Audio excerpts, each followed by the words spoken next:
Narito po ang pinakahuling ulat ng Pag-asa hinggil sa Bagyong Tino na inilabas po yan kaninang alas 8 ng umaga ngayong Martes, November 4. Patuloy po na nagdudulot ng panganib sa buhay ang malakas na ulan, matitinding hangin at storm surge sa mga bahagi po yan ng Negros Island region habang papalapit na ang sentro ng bagyo sa Panay Island. Ayon po sa Pag-asa, ang mata ng Bagyong Tino ay namataan yan bandang Sagay City sa Negros Occidental kaninang alas 7 ng umaga. Taglay po nito ang maximum sustained winds na 150 kilometers bawat oras at bugso naman ang hangin na umaabot sa 205 kilometers bawat oras. Kumikilos ito pakanluran, hilagang kanluran sa bilis po yun at 25 kilometers bawat oras.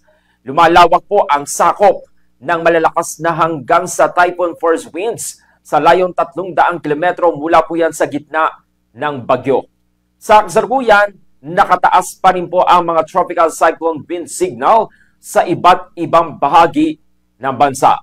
Ang signal number 4 ay nakataas naman sa malaking bahagi ng Negros Occidental at Negros Oriental, Northern Cebu, Guimaras, Capiz, Iloilo at Antique. Inaasahan dito ang mga hangin na may bilis na 118 hanggang 184 kilometers bawat oras. Kaya't mataas ang banta ng pinsala sa mga bayan, poste ng kuryente, puno at mga establishmento. Samantala, nasa signal number 3 naman ang ilang bahagi ng Leyte, Biliran, Bohol at Masbate, gayon din ang Calamian at Cuyo Islands sa Palawan.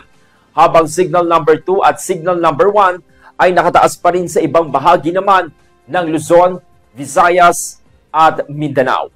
Samantala, ayon po sa Pag-asa, posibleng magdulot po yan ng malawakang pagbaha at pagbuhon ng lupa. Ang tuloy-tuloy na buhos ng ulan sa mga rehiyong nasa daanan po ng bagyo, lalo na po yan sa Western at Central Visayas. Pinag-iingat din po ang mga nasa mabababang lugar at baybayin dahil po yan sa posibilidad ng storm surge o yung daluyong na maaaring umabot naman mahigit 3 metro sa taas po yan ng alon.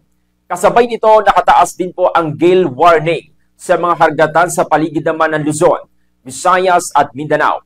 Inaasahan po ang mga napakataas na alon na maaaring umabot po ng 5 hanggang 7 metro. Kaya mahigpit po na ipinagbabawal ang paglalayag ng maliliit na sasakyang pandagat. Sa susunod po na 24 oras, mananatiling delikado po ang lagay ng panahon.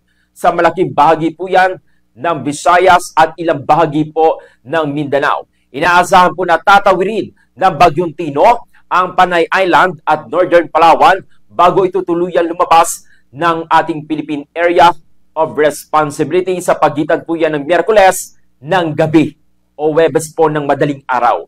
Babala po ng Pag-asa, asahan pa ang mga posibleng flash floods o yung landslides sa Palawan, Western Visayas, Negros Island region at dito po sa dakon ng Central Visayas dahil pa rin po yan sa malalakas hanggang sa matitinding mga pag-ulan. Samantala, ang Eastern Visayas naman, Northern Mindanao at ilang bahagi naman ng Luzon tulad na lamang po ng Albay, Sorsogon, Masbate at Mimaropa ay makakaranas din po yan ng mga pag-ulan at malalakas na hangin na dulot pa rin po yan ng Bagyong Tino.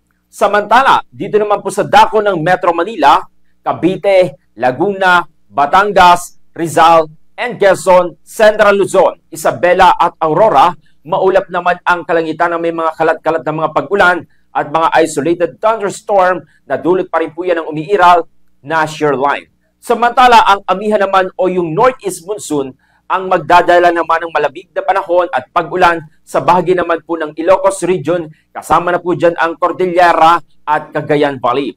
Isang low pressure area naman po o LPA ang minomonitor pa rin po ng Pag-asa sa labas naman ng ating PAR na may mataas na posibilidad na maging bagyo sa loob po yan ng 24 na oras. Ang LPA ay nasa layong 2,165 kilometers po yan ng silangan ng hilagang silangan ng Mindanao.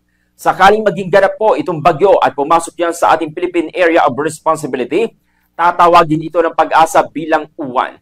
Para naman po sa heavy rainfall warning na inilabas naman po ng Pag-asa kaninang alas 5 ng umaga, yellow warning level ang itinaas pa rin po sa Quezon, Batangas at Laguna dahil pa rin po yan sa posibleng pagbaha sa mga bababang lugar. Inaasahan din po ang katamtamang ulan dito naman po sa bahagi po ng Pampanga, Bataan, Zambales at Tarlac. Sa susunod po yan na 3 oras, habang madalas po na pag-ulan ang mararanasan naman sa bahagi po ng Rizal, Metro Manila, Cavite, Bulacan at ilang bahagi po ng Nueva Ecija. Pinapayuhan po na pag-asa ang publiko at mga lokal na pamahalaan na patuloy po na magbantay sa mga susunod na abiso at manatiling alerto sa mga posibleng epekto ng Bagyong Tino.